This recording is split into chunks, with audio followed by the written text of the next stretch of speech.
कलयुग में एक अचंबा मैंने भी देखा, लोग सुदर्शन चक्रधारी को भी धमकी दे रहे हैं, यानी कि प्रेमानंद जी बाबा को। लोग ऐसे संत का भी विरोध कर सकते हैं, ये हमने कभी नहीं सोचा था। वो बिल्कुल निष्पक्ष भाव से सभी का आंसर करते हैं, सभी धर्म का, सभी समाज के, सभी वर्ग के लोगों का काफी सम्मान करते हैं, सब में राधा रानी को देखते हैं। खुद साक्षात राधा रानी उनके साथ रहती है, भगवान कृष्ण उनके साथ रहते हैं। ऐसे तुच्छ लोग जिनका कुछ अस्तित्व भी नहीं है समाज में, वो भी उनको धमकी दे रहे हैं आजकल। बात सिर्फ इतनी सी है कि उन्होंने समाज को आईना दिखाया है लड़के और लड़कियों के चरित्र को लेकर, जो कि 100% सत्य है। लेकिन कुछ तुच्छ लोगों ने, कुछ दलाल मीडिया कर्मी ने, कुछ पॉडकास्ट करने वाले लोगों ने उसको बहुत बड़ा मुद्दा बना दिया और उसको सिर्फ महिलाओं पर ले दिया। ऐसे लोगों से मैं ये बोलना चाहता हूं कि तुम इतने तुच्छ प्राणियों और इतने नीच व्यक्तियों, इससे ज्यादा गिरी हुई हरकत तुम और कुछ कर भी नहीं सकते। परम पूज्य प्रेमानंद बाबा निष्पक्ष भाव से सभी धर्म का सम्मान करते हैं और हर एक आंसर इतना परफेक्टली देते हैं, क्योंकि वो हर शास्त्र को जानते हैं, क्या नीतिपूर्ण है, क्या धर्मपूर्ण है, सारे आंसर उसी हिसाब से करते हैं। जब उन्होंने सही रूप से आईना दिखाया तो ऐसे लोगों को मिर्ची लगी जो उस रूप से चल रहे थे। यानी कि उन्होंने बोला कि 100 में से 4-5 लड़के लड़कियां ऐसी होंगी जो अच्छे आचरण करती होंगी। तो तुमने अपने आप को उन 4-5 लोगों में क्यों नहीं रखा? तुम क्यों गए 96 लोगों में?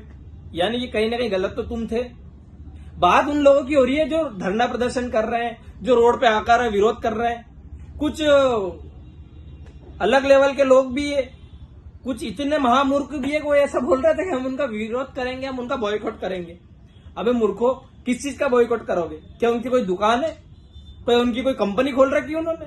या कोई कथा करने के लाखों रुपए लेते हैं, जिस चीज का विरोध करके उनकी दुकान बंद करवा दोगे? अरे मूर्खों, जो भी कुछ करते हो सब फ्री में ही तो हो रहा है। किस चीज का बॉयकॉट करोगे? तो तुम बोल क्या रहे हो, कम से कम ये तो समझो। यही से तुम्हारी सोच पता लगती है कि तुम में बुद्धि तो है ही नहीं, और तुम्हारी जितनी बच्ची कुची बुद्धि है वो भी घुटने में, दिमाग में, खोपड़ी में तो तुम्हारे कुछ नहीं है। सुधर जाओ, अभी भी टाइम है। ऐसे सच्चे संत का विरोध करना, ऐसे अच्छे व्यक्ति का विरोध करना जो धर्म से चलता है, नीतिपूर्ण तरीके से आंसर देता है, सब लोगों के लिए अच्छा भाव रखता है, परोपकार की भावना रखता है, ऐसे लोगों का विरोध करना जायज कतई नहीं बनता। कुछ मीडिया चैनल वाले इतने महामूर्ख है कि फर्जी लोगों को अपनी डिबेट में बुलाते हैं और जो धर्म से रिलेटेड या सनातन धर्म की जो धज्जियां उड़ाते हैं, ऐसे लोगों को डिबेट में बिठाते हैं। तुम कुछ चंद व्यूज के लिए इतने गिरे हुए हो, इतने नीच कैसे बन सकते हो? अभी तक एक चीज और मैं आपको बता दूं, हम जब भी न्यूज चैनल और क्या वो देखते थे, क्या बोलते हैं उसको, रैंकिंग, तो सबसे पहले यही फोकस होता था कि यार हमारा भारतीय मीडिया या हमारा इंडियन मीडिया किस पोजीशन पे है। तो बहुत नीचे आता था वो। तब लगता था कि यार पता नहीं किस हिसाब से रैंक डिसाइड होती है, किस हिसाब से स्थान डिसाइड होता है। वो आज तक कंफ्यूजन वाला स्थिति थी मेरे लिए तो, कि मैं इसमें ज्यादा डिटेल में गया भी नहीं। लेकिन हाँ, वो तुम लोगों को इतना नीचे रखते थे, सही है, क्योंकि तुम उसी लायक हो, सारे मीडिया वाले।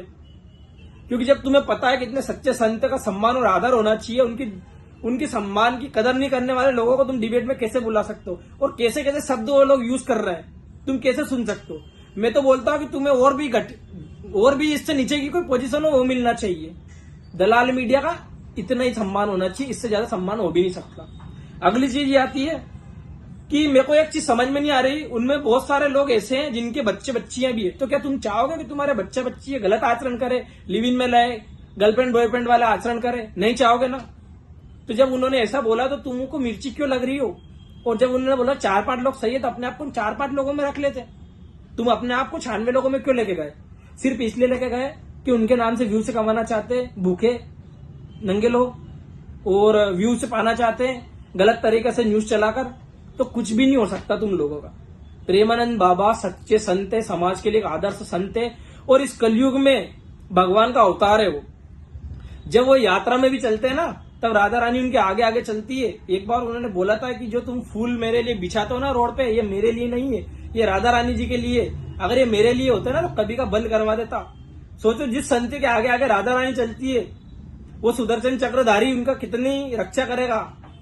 तुमने कभी ये सोचा भी है? इसीलिए मैंने सबसे पहले यही बोला कि कलयुग में एक अचंबा मैंने भी देखा कि लोग सुदर्शन चक्रधारी को भी धमकी दे रहे हैं। तो ऐसे महामूर्खों से सिर्फ मेरा यही कहना है कि विरोध करना है तो ऐसी चीज का करो जो जायज है। हर किसी चीज का विरोध जायज नहीं होता है। और उन न्यूज चैनल वाले मीडिया कर्मियों से मेरा ये कहना है कि थोड़े दलाली कम करो, थूक के कम चाटो। क्यों तुम्हारी जिम्मेदारी बनती है कि हम समाज को किस दिशा की ओर ले जाए, क्योंकि तुम चौथे स्तंभ में आते हो। तुम्हें किस तरह की न्यूज चलानी है, किस तरह की नहीं चलानी है, तुम्हारी जिम्मेदारी तो बनती है ना।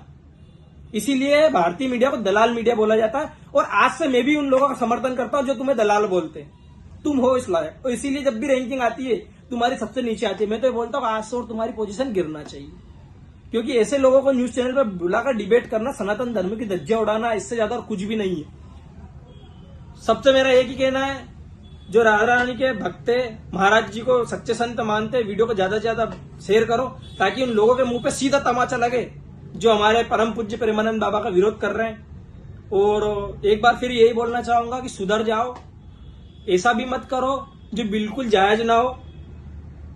सभी को राधे राधे। और प्रेमानंद जी को जो भी पसंद करते हो लाइक जरूर करें। जय श्री राधे।